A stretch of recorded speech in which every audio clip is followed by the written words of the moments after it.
Welcome to the 3Gen podcast. We are three generations of Life. Love, and legacy. and we're hoping to foster meaningful conversations that bridge generational gaps, sharing diverse perspectives and experiences to promote understanding, empathy, and connections across different age groups. We are three generations of life. Love, And legacy. welcome back to the 3Gen podcast.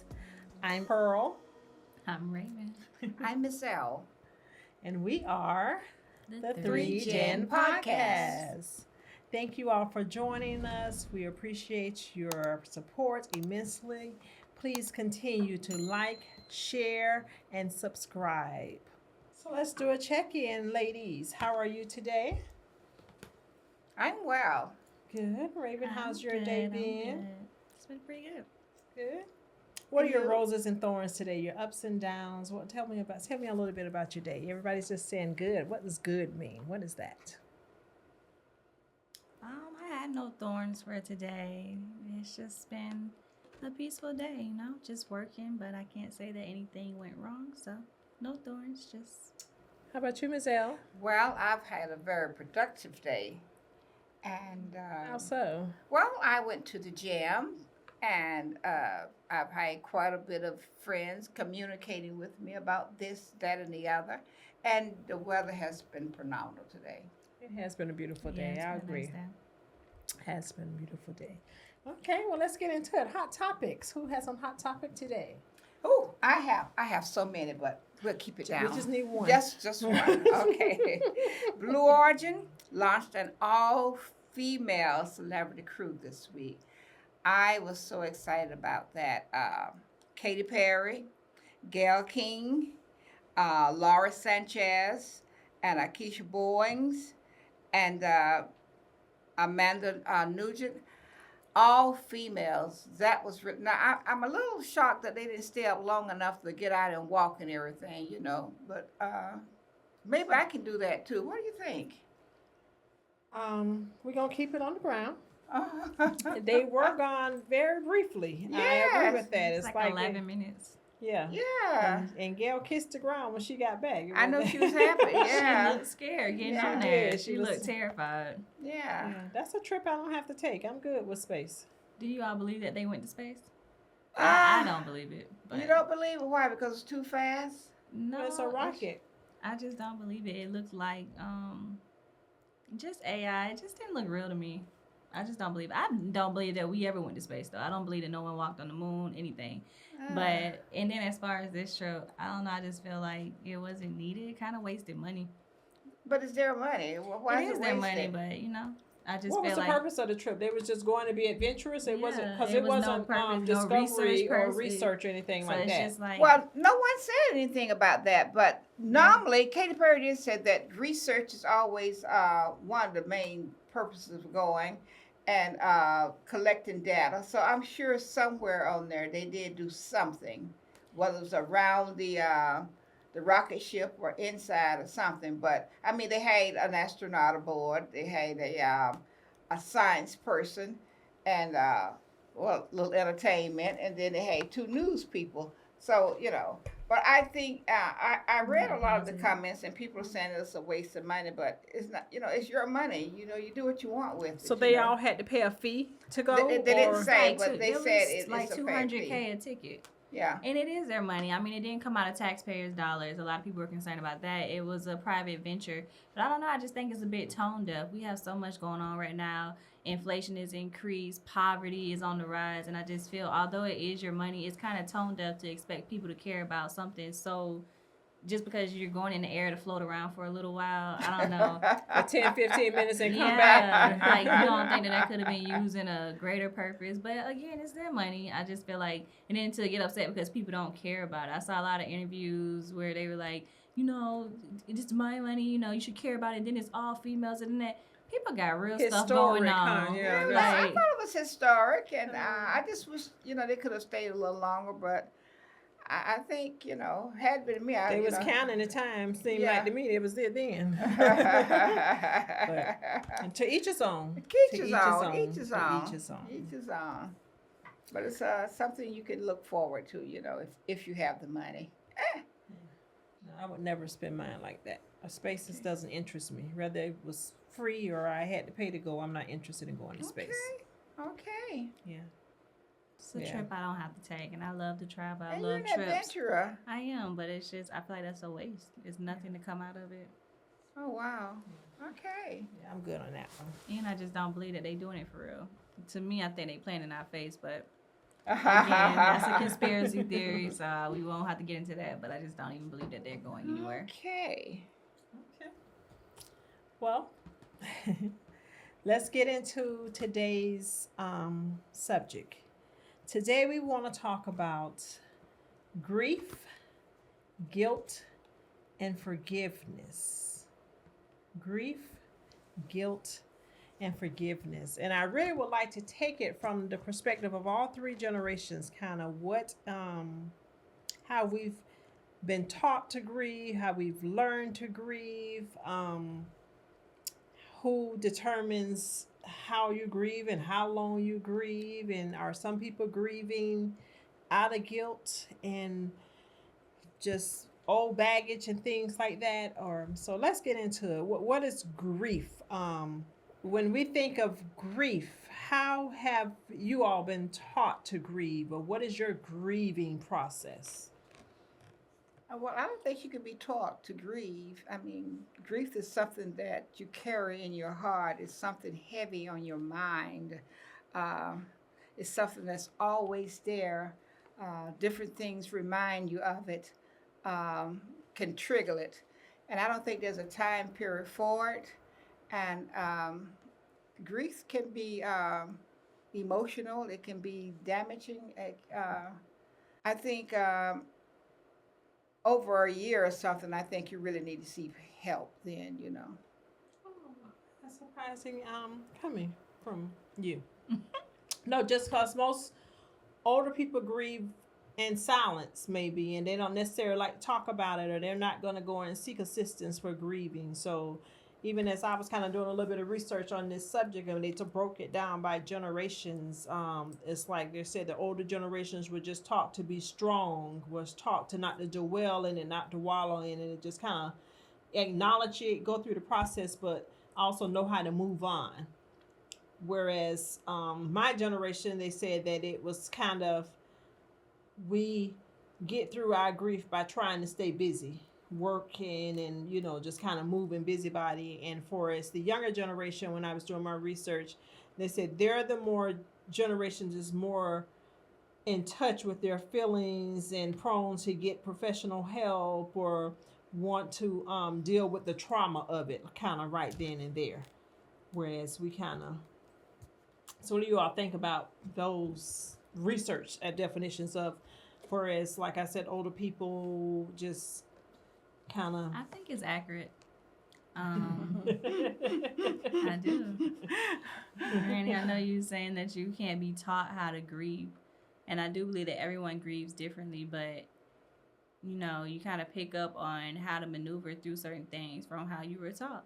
And like my mom said, when it comes to grieving, when it comes to emotions, I think your generation would just like shut it down. Or if you did grieve in private.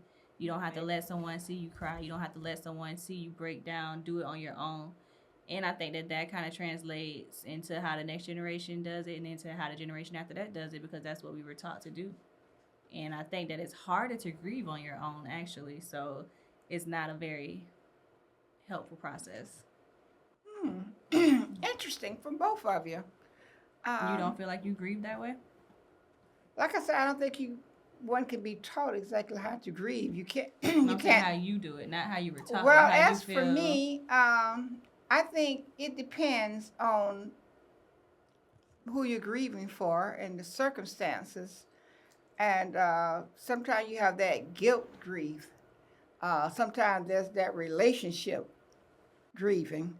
And then there's that closeness with a sibling, a parent.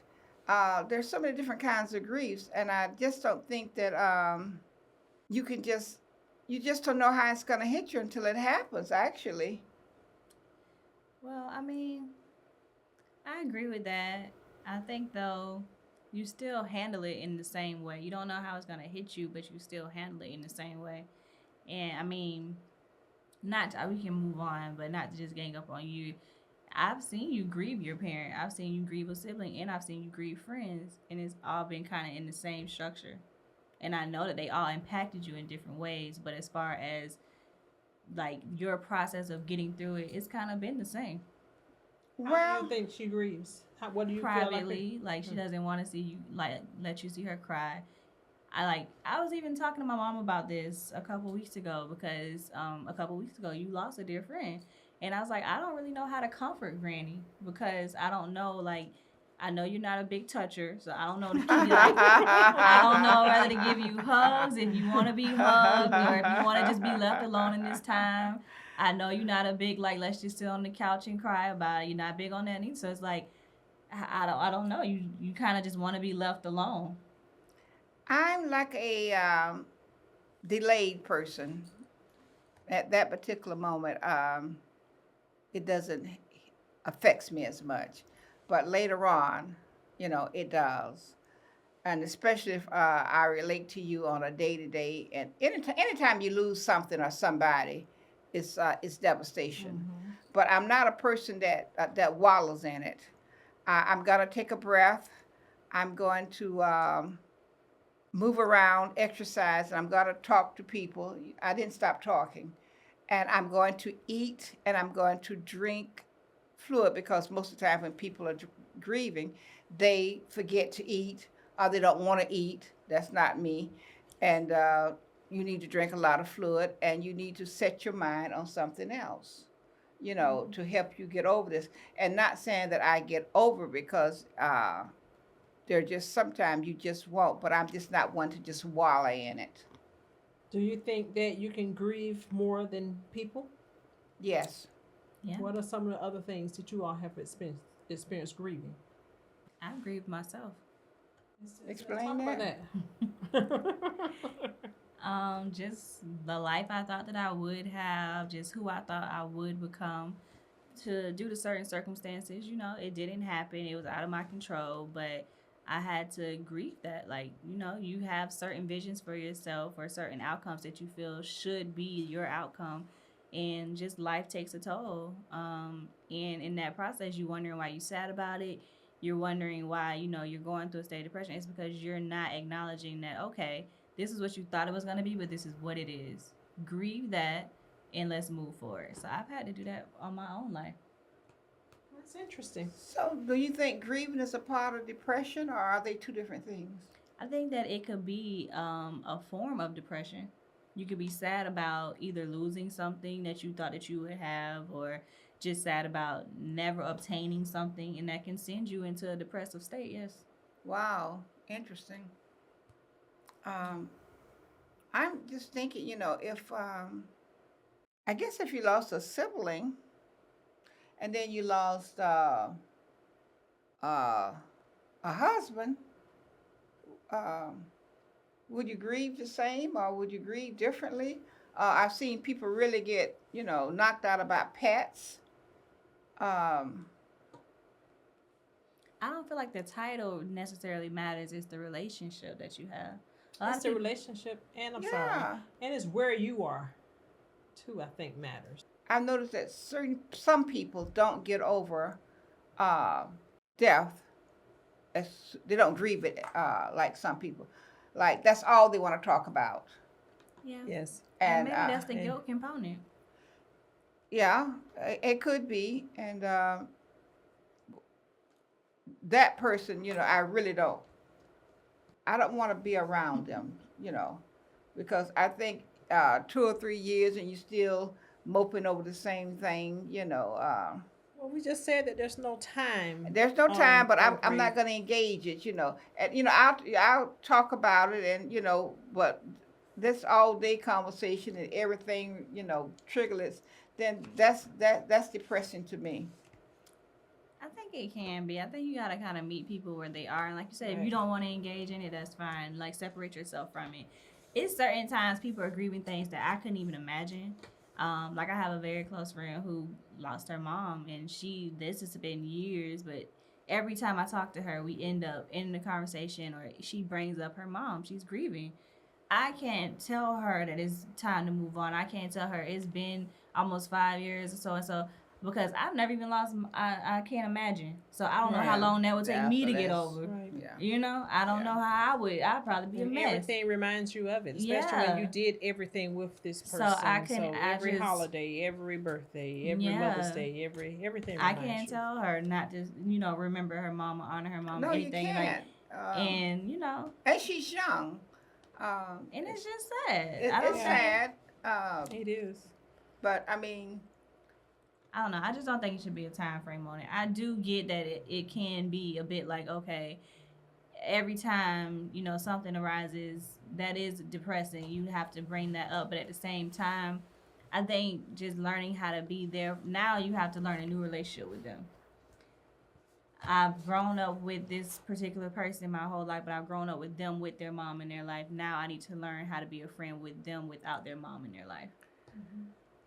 I think a little help would also assist. I'm just saying, a little psych Well, help. y'all know I'm big on therapy, so I try to It's push not that about to us, but I everyone. think But when you get, I just think that you need to seek help uh, because it's taking over your life.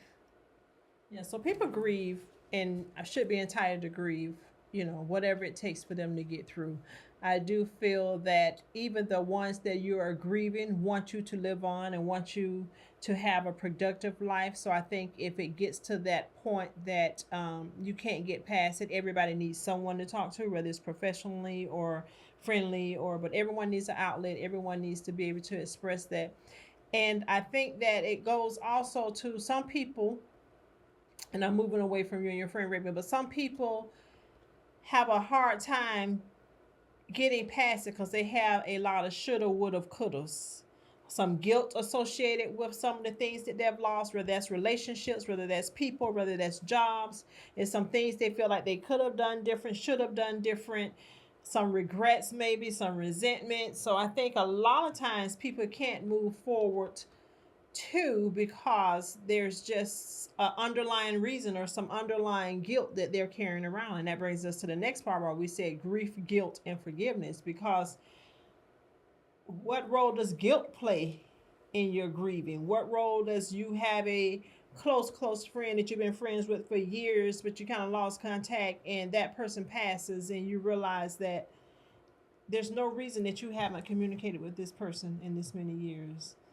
And it's like when they pass, that's when you realize that you all have missed years of memories, or you all have, even though people go on and they have their separate lives and they do different things, but when does that come to play, or is that real for you all that you're just like, we should have took that vacation, or we should have did that, or we get caught up in our work lives and our everyday lives that the people that we love or the things that we enjoy doing we don't get to do, and then when we retire, when we decide to do it, we can't climb a mountain.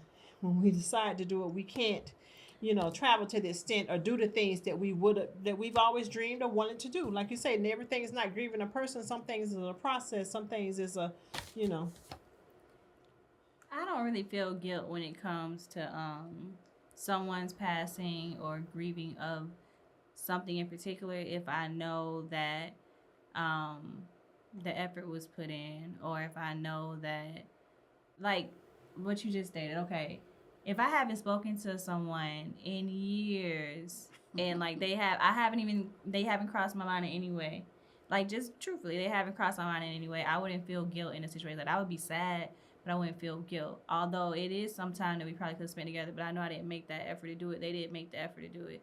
Now, if this person had reached out to me probably like every month trying to see me, or I had reached out to them every month trying to see them, and I was just always like, I'm too busy, I can't do this, I can't, then yes, I would feel guilt because I know that, wow, I missed out on that opportunity. But if genuinely you have not crossed my mind, we just happened to, have interactions in the past and everything, of course, I would be sad. I would be heartbroken, but I can't have guilt behind that because I know that even if you were alive today, the intent would not have been for me to see what you're doing, pick up the phone, holler at you next month, anything like that. That just wouldn't have been the intent. So I can't put that on myself to be heavy weighed down by that. What about you, Miss L? Well, I've lost my mom. The older you get, the more people you're gonna lose. And I lost my sister. I lost a niece, and I've lost my fiance. And they're all hit me differently. Um, I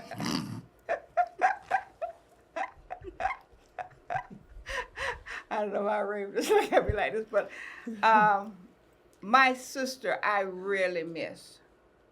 I don't have any guilt feelings about her. Uh, my niece and I were extremely close. I don't have any guilt feelings about that. And my mom, she lived with me, and we were like, two left hands. And I really enjoyed her, and I don't have any guilt about that. But I can see that some other people do have some guilt about it.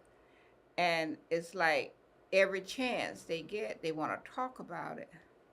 I'm not there. I listen, but I can't contribute, because if you got guilt feelings, then, like I said, you need to channel that energy somewhere else. Now, I tell you, when I lost my fiance, that was unexpected.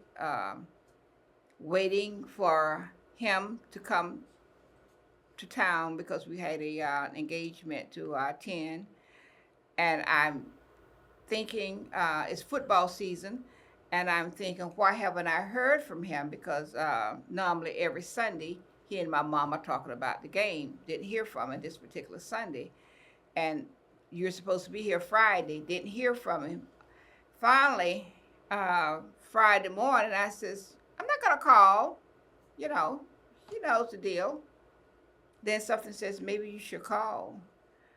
And I called, no answer. So I called this job. And the guy said, are you Loretta? And I said, yes. He said, no one called you? I said, no. He says, well, he passed. And I was just shocked. I says, what do you mean? He says, he passed. He had a massive heart attack. On the job? At that moment, I hung up the phone and I called back and I asked to speak to him. He said, it's the same story. He says, he had a massive heart attack. He says, and they're going to cremate him. He says, and I'm surprised no one has called you. And he said, he called you Strawberry. I said, yeah. He says, and you all making plans to move to Florida? I says, yeah. When I hung up, I had to go down to Aventure Mall. I got in my car, and I was furious. I was so upset. It was like I was angry with him, because how dare you we're engaged, and we have a thing to attend, and you're dead, And I was on I-95, very busy highway, and all of a sudden, I just started crying. I had to get off the road, and I just couldn't get myself together. By the time I got to the mall, I just sat in the chair at Dillard, and the lady kept saying, "Can I help you?" And I didn't know what the reason for me being there. I knew I was supposed to pick up some shoes or something, but my mind was totally out. But I was just so upset with him. And that lasts for about a good month or so until it just dawned on me, he wouldn't have left you, if he could have helped it. It was just time for him to go. So you was more angry than guilty. You was mad. I was just angry because I just couldn't believe he just up and died on me. He didn't plan it. I'm sure he didn't plan I'm on sure dying. he didn't plan it, but it's just the idea. But like I said, people are different. Mm-hmm. And I didn't, from that moment on, I was fine. I channeled my energy somewhere else. And, I eventually, I did find love elsewhere, but hey. How do you all feel about situations when people pass So not necessarily the people that are closest to them, or especially when you know the situation, but it's the other people that go blast social media, want all this attention for it, just kind of just go all do too much, and they're not necessarily immediate family or necessary or really they didn't do right by that person. They help do what they're supposed to do this and that, but they all over social media with These are all attention getters. yes. They're attention getters. I don't mind as long as they don't start a GoFundMe for the person. I think that's when you're taking it like to the next top, like to the next level. But typically, people who do all of that, they're like social media attention grabbers, anyways. So any little thing, they're gonna find something to like post about, whatever. So it's just like in their nature. But as long as they don't start a GoFundMe for the person, I don't care. Go ahead, get your whatever. Because at the end of the day, if you really know someone and you knew like the situation, them posting ain't gonna change that. When you show up at the funeral, when you show up to the family, everybody know that you ain't do right by the person, or you know your character isn't right. So again, I don't have to engage with you through social media about it. How do you feel about that? I think that once the family or immediate family or whatever puts it out there, then it's for a game. But don't be the first one to post a story if you know that's not your role. If you know that's not your place, stay in your lane. If you know that they say they want something small, private, and intimate, respect the family wishes. If you see that they put it out there, then okay, share it. Go ahead, go forth, whatever you're gonna do with it. But I know even when we were living in Florida, and people would die. We had this one family member that they would all of a sudden they just social media wasn't really that big, but all of a sudden they having fish fries and they throwing cookouts and the people family gathering over here, but they trying to draw the crowd over here and they can't even visit with the family and the people because you saying that you got this going on over here and they thinking that they coming to see the family, but they coming to entertain you and your foolishness. And it's like that's just disrespectful to them. That's too much. Yeah, somebody need to go over there. Somebody- Sometimes you just gotta get some straightening. That's all it takes. Sometimes you just gotta say, "Hey, okay, enough is enough." I really think that's the issue. A lot of people don't get straightened, and they feel like whatever they ain't They gonna get say the go nothing. away with it too long, so they play too you much. Gotta put it down. Well, normally they know you're grieving, and they know that you're. That's you're, the worst because- time to mess with worst somebody. time, and I was gonna say, That's why the do worst people time to mess tend somebody. to jug at you or tend to try to cross those boundaries when they know you're vulnerable and grieving? Why do people hit you at that moment? It's not only never your crashed family out that on do them. that; businesses do that. They take advantage of your grieving at that particular time. Your And, emotional state. Your emotional state. A lot of people make money off of that, and you're just not really functional at the time. I know when my mom passed, we were living in Georgia, and we had to ship her back to Florida because that was her wish. But people were like, "Did the church charge you?" No. The preacher gonna preach the funeral? Yeah, he gonna preach that funeral. Well, he didn't preach Miss So and So and so. And hey, I'm not Miss So and So, and you need a little history about that church. I mean, it's not like we just fell for grace. We've been in that church a long time. I just don't feel like you need to explain anything to anybody. Sometimes right. you do. Cut it. Sometimes you No, do. no, Some- that's not especially another explanation. family member, you need to explain it to them. Why do you No, need to they don't need explain no it to 'em? explanation. But it's- Because they're gonna go further.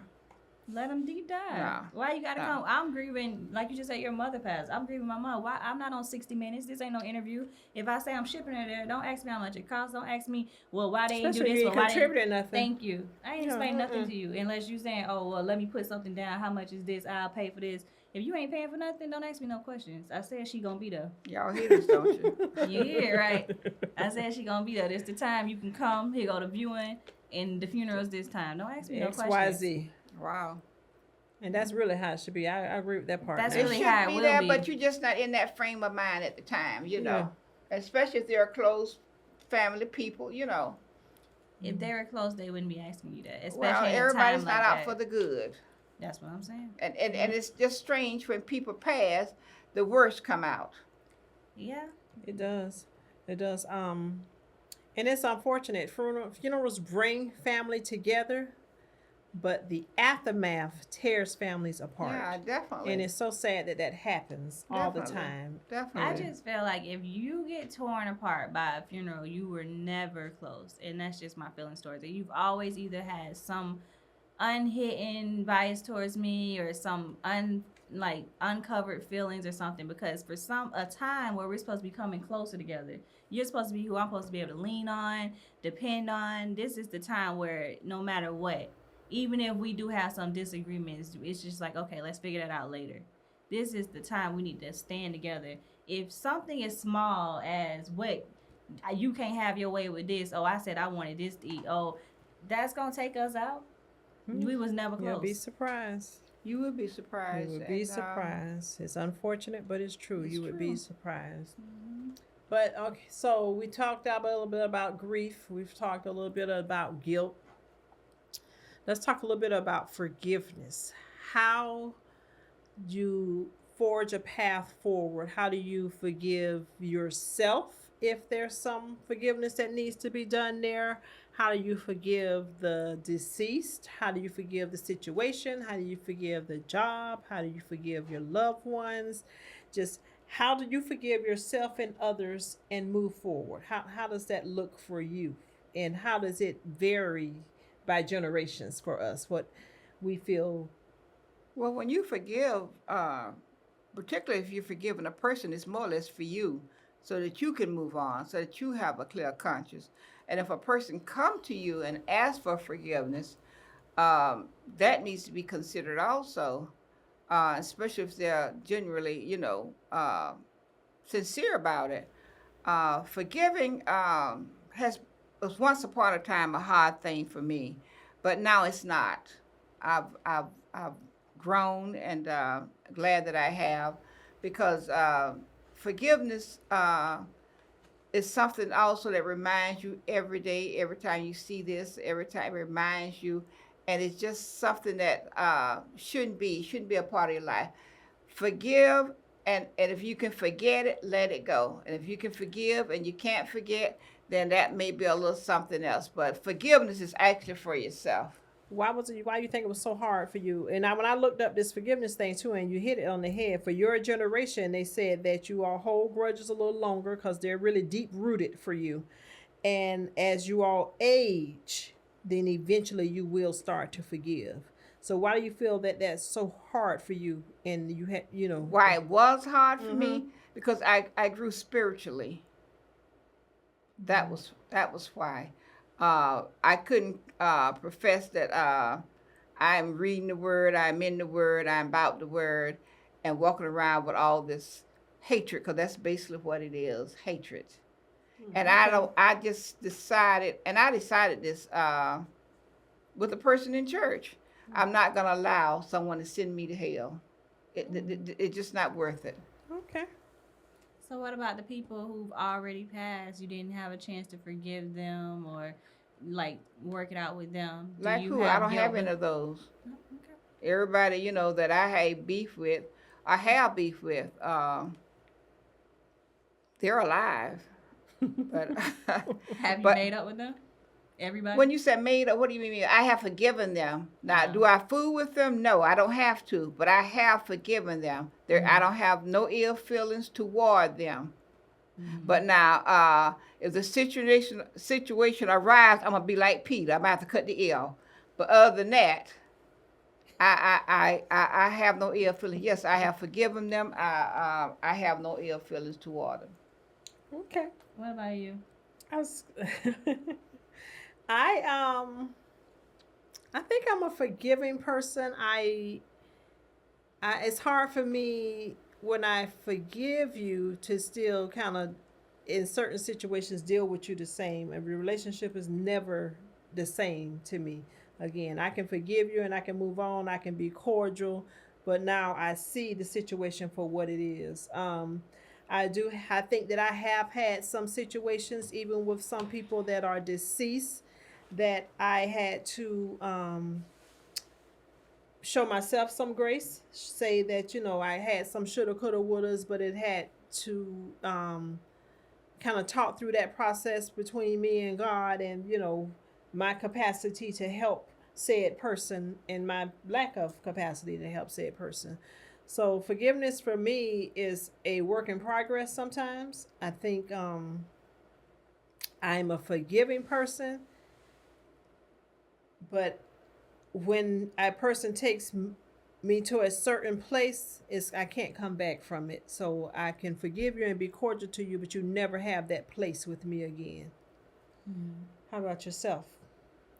I think I'm a forgiving person. I'm just. What you laughing for, Miss L? I do. I think that I'm a forgiving person. In a sense, like you, Granny, I'll forgive you, but that doesn't mean I have to deal with you. And I think that that's where a lot of people kind of get confused with me, because I will cut you off quickly. But you're forgiven. No hard feelings. I have no hate or hatred for anyone. I'm not letting that weigh me down. Like you said, I'm not letting that send me to hell. I pray about it. My spirit is cleansed from it. It's just because I'm not the type of person who likes to do fake interactions or have to deal with people accordingly or have to adjust my mood because you're coming around, can't say certain things because I don't know who you gonna go back and I just don't like doing all of that. So I would just rather not be around you anymore. We don't have that relationship like we used to. So you're forgiven, all is well, but I'm just gonna keep my energy away from you. So when I did the research, as I told you, Mom, it says that, the older generation kind of hold grudges. My generation, it says that we have a balance of trying to let go and trying to protect our boundaries. That we have a problem with that, protecting our boundaries and sure. letting go. I don't think your generation has boundaries. That's really the issue. But what it did say that we had to learn that forgiveness is a process, like I said, and not a one-time thing, a one-time transaction. That is a process for It us. is a It's not process. just a word, I'm sorry, or I forgive you. It's we need some action behind it. It's a one-time thing. But for you, darling, said for you, forgiveness comes with a lot of personal healing, not reconciliation. You're not looking to reconcile the situation. You're just looking to heal internally for yourself. And once you've healed and you're over it, you're over it. These are word for word what it says. I said, oh my goodness, this is so true. So it's like you all have to relate the trauma and make yourself aware of the trauma that this person caused you, the boundaries that they crossed, and you have the option to forgive them or not to forgive. Is usually the millennium mindset about forgiveness. Okay, they have an option. The option. That's interesting. Do you agree with that, I synopsis? do agree with that. And I agree. Out of all the three that you named, from her generation, your generation, and my generation, I think mine is the most effective. Most effective. So that's the way you Yeah. should. That's the way that everybody should deal with forgiveness and just moving forward. Wow. Well, I think when you say forgiveness is for you, I think sometimes forgiveness is for the other person too, because I know that I've been in a situation when I didn't even realize some things that I had done and said had hurt a person, and I couldn't forgive myself because I didn't know it was going on, and it was just an underlying, and it was like, remember years ago such happened. And Well, you wouldn't be responsible for forgiving right, but that's why I yourself for say, that. but I That's had not- to. I had This to is- ask this for is your forgiveness generation. because you just never know how some things that you say or do impact a person. But that's not on you. One thing, okay, this is another thing with my generation. We're just, it is what it is. Like, if I hurt your feelings and you never bring it up to me, and I'm literally not saying this out of malicious way, I'm just talking, maybe I'm being direct, or maybe I'm just saying, hey, this and that. 5 years later, don't come up to me talking about, I hurt your feelings, you haven't been able to forgive me when you didn't say nothing that day. I'm thinking we still going smooth. How can I be responsible for that? If you don't Are give you me, willing to apologize so much they come to you 5 years later? I will apologize, but I can't say that that's gonna heal you from the forgiveness. And now at that point it's a genuine apology, because of course I don't want to be rude, I don't want to be mean. If I hurt your feelings, wow, that's crazy. But at that point I can't even really remember that conversation. It's been 5-10 years, so it's not really an as genuine apology as it would have been if you would have brought it up in that moment. Like, wow, what you just said hurt my feelings. Or maybe not in that moment, maybe you had to go back and process it next week, a couple of days later. Just, you can't hold someone to a standard of making sure that they help you heal or help you with your forgiveness when you never even tell them about it. That's crazy. I can go along So with that. at what point do you seek help? I think when you can't get over it on your own. But who's to Sometimes say? time does heal all, but at some point, if it's years later and you still waking up feeling as though like you just so heavy you can't move past this, every day you trying to fight it, every day like it's just dragging you down, because I know people feel that. But I don't think it has to be years. I think it's the moment you feel that this is heavier than I can bear, or this is something Yeah. that I need to talk to somebody about, or this is the moment that you acknowledge to your, because it takes you to acknowledge first that this has drained me emotionally, mentally, physically, spiritually, that this is taking a toll on me and I don't have control of it. Right. I But need an outlet. I need an exit. I need somebody to listen to. I need to be able to get this off, and somebody that's unbiased and unfiltered and that's going to be able to help me. And I think that's where, when you talk about the older generation, going to seek help was not in their vocabulary or in their mindset. Right. have you ever been to a therapist, Brandon? No, I am a therapist. And there you have it. All right. Well, No, I have not, and I wouldn't put it past. I don't object to going if if you think that. have you ever in your life been in a point where you felt like you needed that, but you just didn't know how to like reach out for that help, or just felt like, nah, that's not something that I would ever do? No, I'm a person. I don't like to wallow in something. I think after a certain time, occupying my mind, occupying my space, putting me in a position where I can't go, I can't move. Uh, I'm good. I think I can just about clear some things up. Like I said, you got to take a breath. You got to think about what's going on. You got to try and exercise. You just got to do something more than just stay in bed and just wallowing. I'm not a person to wallow. Yeah, I think I agree with that. You're not. And I think that sometimes, even though we don't wallow in it and we evade having to talk about it, or we just stay busy and keep going, but like you say, in the aftermath, or it could be years later, or when it just hits you, it hits you. Or, the grieving process, you have to me, is a process. You have to And go everybody's through it. process is different. It's but totally different. when it hits you, it hits you. And then sometimes that's when you realize you have some unresolved issues, or you have some And let me tell you, a lot of times we feel as though we're doing a good job of handling something and it's not showing, and that, we're keeping busy. But a lot of times, unbeknownst to us, it's showing in other areas. Either you're a bit more agitated, you're a bit more meaner, or you just are unbearable to be around, but you don't short see fuse. that. Yeah, like Everything everything aggravates just you. getting on Yeah. your nerves. But you don't see that because you feel it's not about that. I'm keeping it pushing on that end. I gotta go do this. I gotta go do that. Let me take care of this. But Let me that take care of that. translates to everything in it, to people around you. But you don't see that because you feel that you're doing a good job of covering up how you're feeling. Oh, I'm not sad, or I'm able to get through this. But a lot of times it's translated in other ways. I believe that. And if Absolutely. it's someone that you're close to, um, go ahead and make some suggestions, or show them. I mean, my sister lost her daughter, and she called me one day. She says, "I am depressed." I said, "You're depressed?" She said, "I am depressed." She said, "I can't seem to shake it." I said, "Well, why don't you come up here?" I said, "Let's spend some time together." I mean, if a person comes out, and by this time the doctor had given her sedatives, and which is fine, but Yeah, I She truly needed feel more. like that's really was her downfall too. She got depressed about losing her daughter, but I saw that pattern after your sister passed with you. And I remember we were in Houston when I called you, and you had that same conversation. You was like, "I miss my sister," I miss her more than anybody. but you said that it had really started to get the best of you at that time. I was like, "You need to come. You on your way." And I think you got in the car and came that next day. That's what Because I do. we was like this, we can't, you can't let it sit in. You said, You and can't I was wallow in glad it. that you'd at least said something rather than you was in Georgia by yourself. None of us was there, and I was like, I was so glad that you at least said something. You can't wallow in it, you know. And if you recognize it, speak up. Yeah, you gotta say something. Absolutely. I'm glad you said something too, Granny. I have a girlfriend, her mother passed, and that's all she can talk about.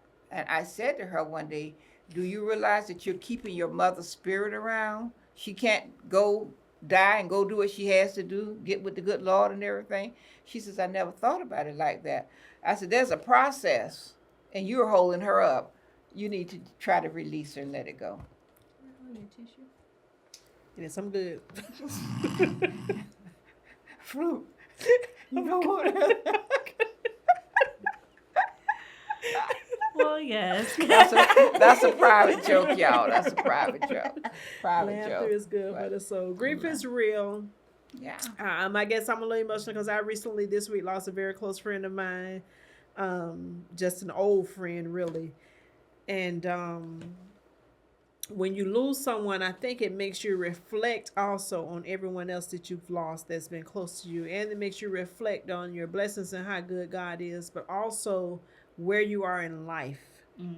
I mean, as we age, of course, we're gonna lose people, but it made me reflect on, just high school classmates, college friends, just, just what we've lost, and and also what we have. It makes you also appreciate the living, what we have and who you have, and the little things that annoy us with each other, but the blessing to have each other, and especially when death is unexpected. So love on your people. I can say forgiveness is real. Forgiveness is necessary. Don't let the people that you love leave here with unsettled discussions, business, grudges. Forgive. Get that guilt off you, off of that person, and learn to move forward and forge your way forward, because life is short. It is short. And remember to And love on precious. yourself. Grief is also a part of grief is also dealing with it and just making sure that you're taking care of yourself and what needs to be done internally, externally, forgiving yourself. We're gonna wrap up on that note. I love you, ladies. This Love became you an too. emotional episode. I know you don't like to be touched, Michelle, but I love you, Raven. Touch me. Just touch me. please remember to like, comment, and subscribe. We want to hear your thoughts on this subject. We want, to interact with you all. Let us know. And if you have any topics that you would like us to discuss, please put it in the comments.